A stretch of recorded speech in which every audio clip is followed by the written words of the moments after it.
So when we stop and look at it and go, okay, do I need to understand credit? Most people think, well, no, I just pay cash for everything and it's fine. They're 100% limiting not just their life, but the propensity to be able to deal with what life throws at them.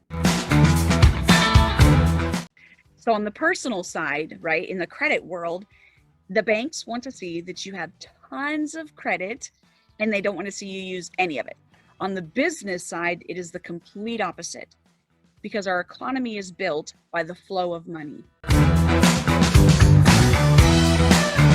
What you do is you basically are leveraging the system against these fraudulent claims. And that's what so many of them are doing to recoup their losses. Yeah, but we don't pay attention, right? You just take the bill and you just go, what? Okay, and you just assume you got to pay it.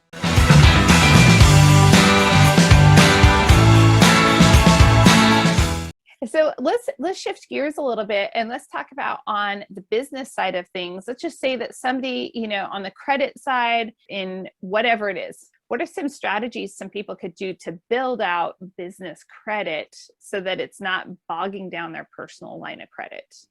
Right.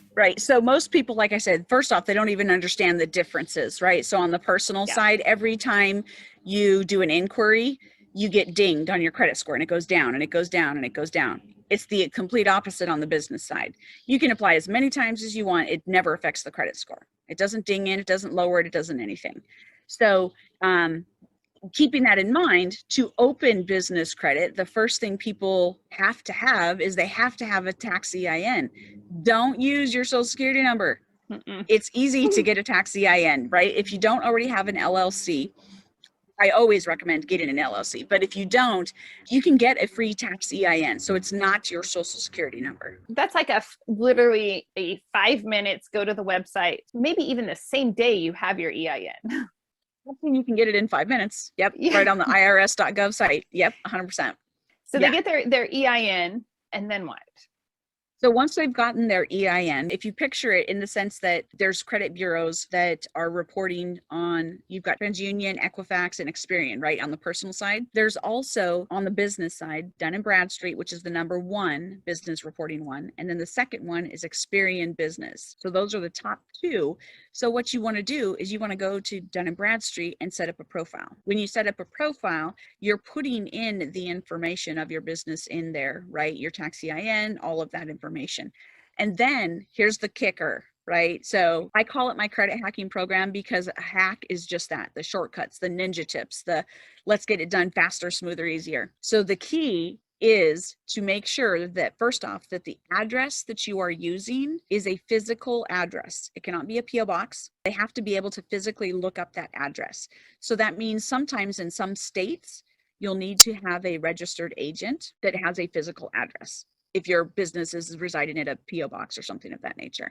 So that's the first hack. The second hack on the business side, you need to make sure that every application you fill out for the business matches 100% what your D&B profile is. So for instance, your business is this PO box that you always get your mail at and this and that, and you're filling out an application. Like in our state, we have to have a registered agent.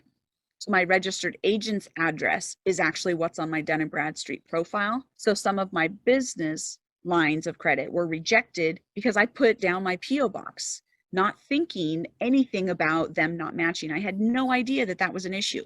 If they don't match, the computer automatically rejects it. So you literally want the exact same information, even down to like if you put street or suite, however you spelled it out, the exact same. So I literally took a picture of it and keep it in my phone. So every time I'm applying, I'm using that exact same information because it's just a computer. It's just going to kick out based on those discrepancies. You can't go immediately out and get, Bank of America's business credit card. It doesn't work like that. Although we wished it would, you do have to build up business credit. So there's like different tiers that you would go through to build them up. And basically when you get 12 to 15 lines of trade credit is what it's called. That is really interesting. Now, what's the advantage of going through this? Someone's listening and they're like, okay, I mean, sounds like a lot Why of would I do easy this? steps, but it's still going to nickel and dime my time. Like, why do I want to go through this? Yeah, no, and that is a great question. So you always hear the term other people's money. Use other people's money. You don't need any money to get started. Just use other people's money. So here's the key.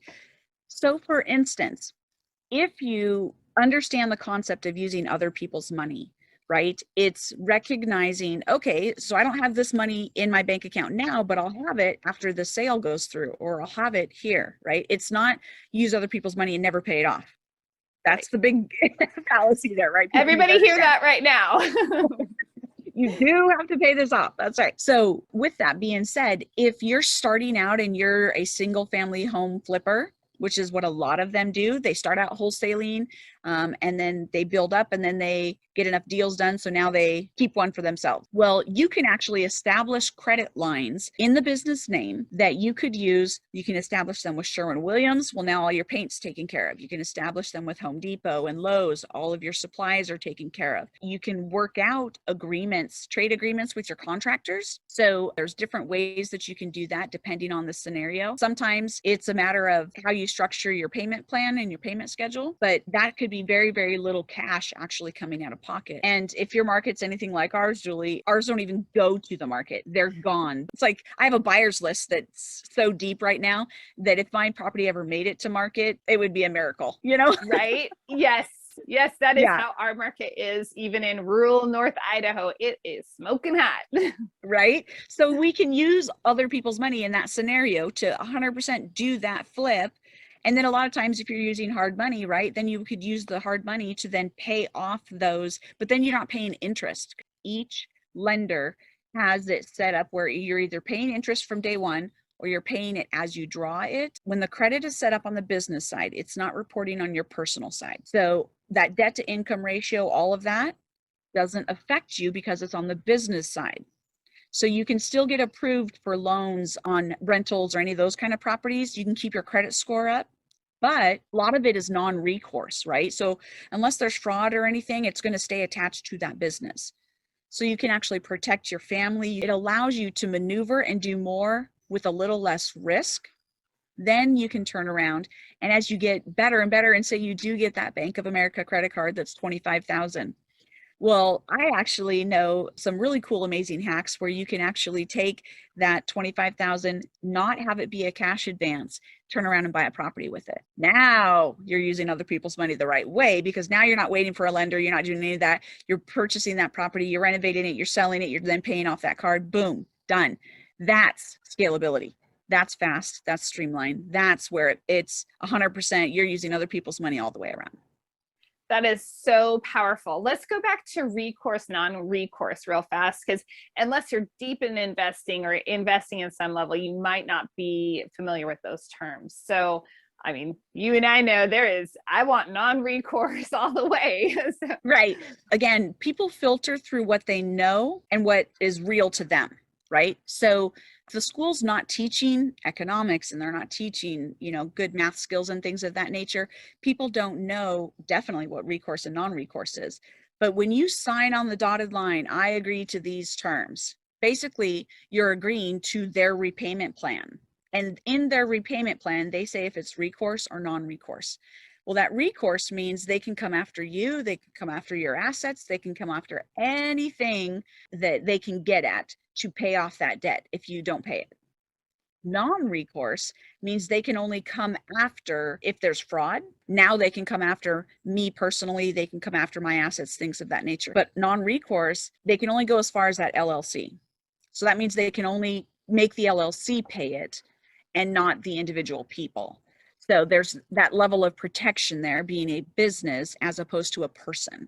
That is such an important delineation for people to make, in my opinion. And some people that are newer in the, investment community, they think, oh, I can only get non-recourse through agency debt. And by agency, I mean, I'm talking about the big players, government funding like Freddie and Fannie. But, if you have that, they're not the only ones. And some smaller community banks actually can offer you a non-recourse loan. It's not as common I am going to say definitely not as common, but it is still out there. And so when you are shopping around, for the right loan, if you are going that particular route, like definitely ask and say, so do you have any non-recourse options? Rule Right. that out. Exactly. Well, and so the other thing too that people, again, like you and I were talking, many people don't know, we are RV remote investors now, and the Lord shifted us in a completely different direction to actually go to our investors. And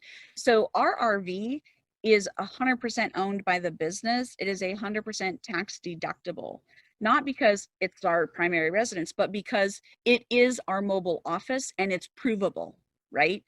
So many people want to be able to do that, but they can't really prove it. So their CPAs are like, I don't think so. Ours is 100% provable. So depending on which states that we choose to domicile in, they don't even charge you, like Montana doesn't charge us taxes and licensing on our RV because it's owned by a business. Interesting. Now, what was that word? I've never heard domicile. Domicile. Oh, well, most people Yeah. have never had to hear this word. It's basically the lovely fancy government word for resident. Let me ask you this, because traveling in the fashion that you're traveling is something that is on my family's list, and it is for investment purposes. And I'm just going to be honest, also mountain biking. I tie mountain biking to everything. I've even asked my CPA, I said, how can I make my mountain biking tax deductible? Because right, it's just part of the brand, really. He's like, is it provable, Julie? Is it provable? See? So, yeah. That's what he said. And we have a call scheduled. But all that to say, being able to have a personal residence, because you have your home, but then you have the domicile in Montana.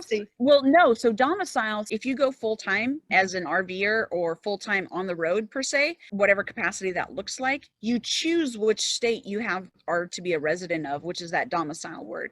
Most people don't realize that in choosing that, your medical insurance, what's available to you, it's actually by state, by county.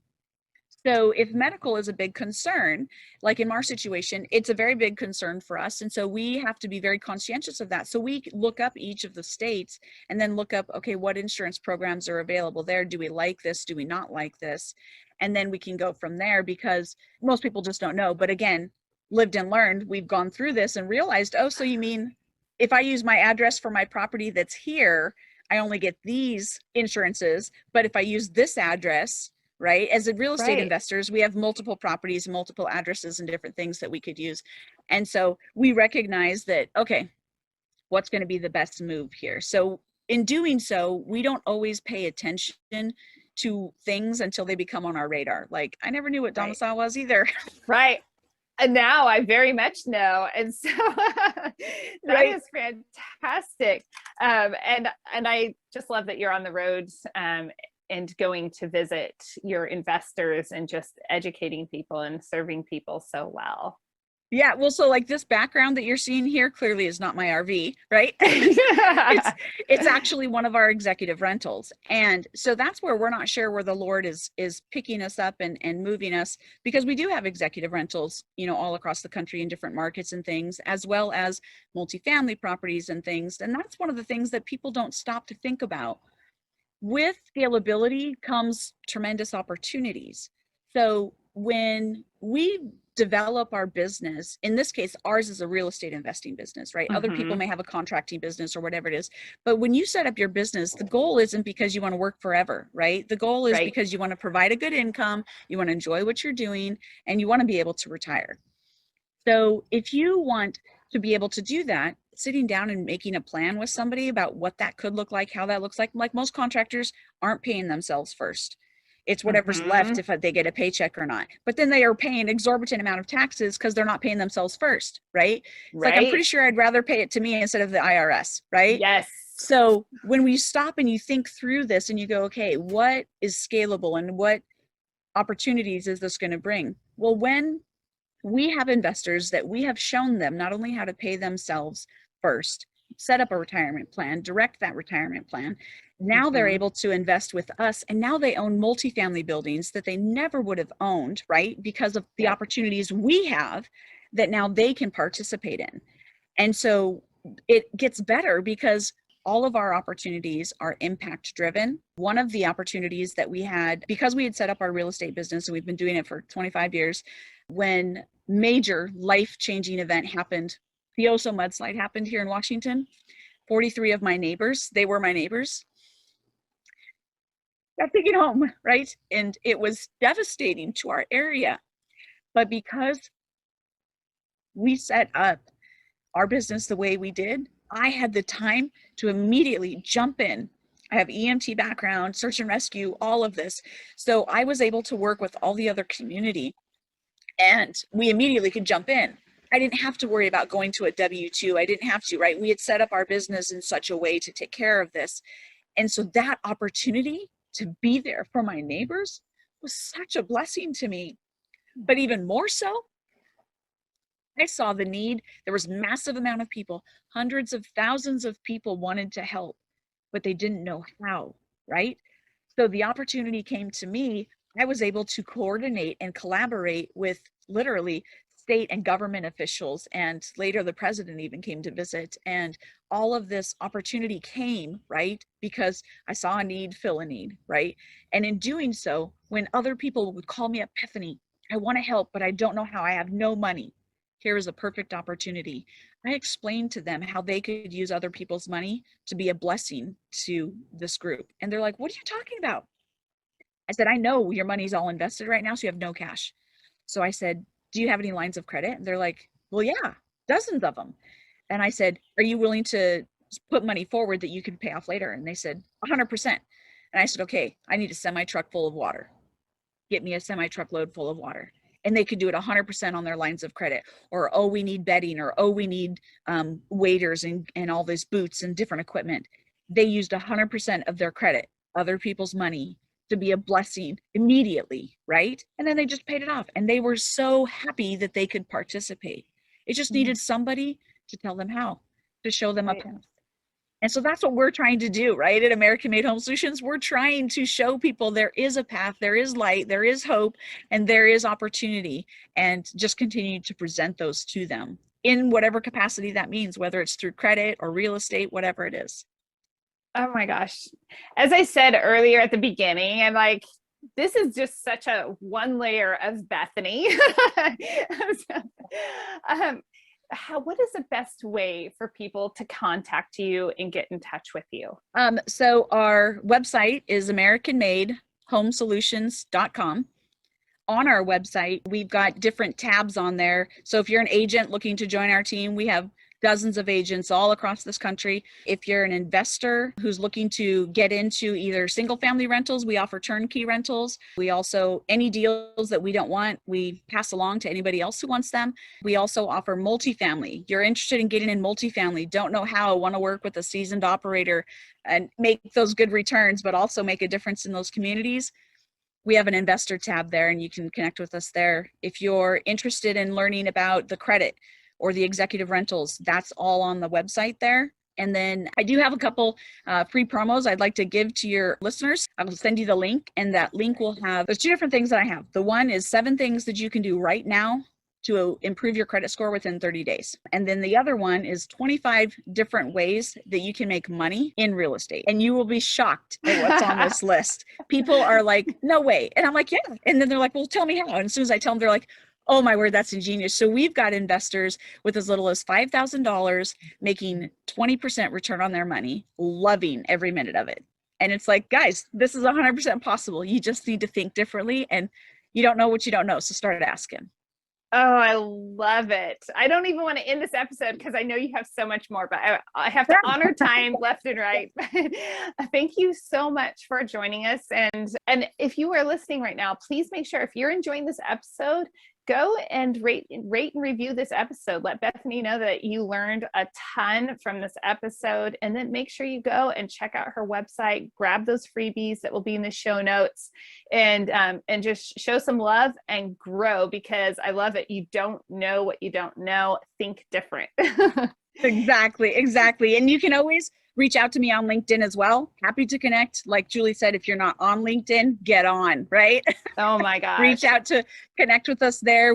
Every week we publish a video, our blog, Diary of the Remote RV Investor. You can hear the funny stories about all of our travels, all of that see up there, as well as our YouTube channel that has tons and tons of free information that can help you along whatever path you're doing. I think this last week I posted how to feed your family on a budget. I mean, just great, incredible hacks of all kinds of tricks and trades that we'd love to just give away. And they're so important. Awesome, listeners. Thanks for joining me again. And until next time, go find your freedom.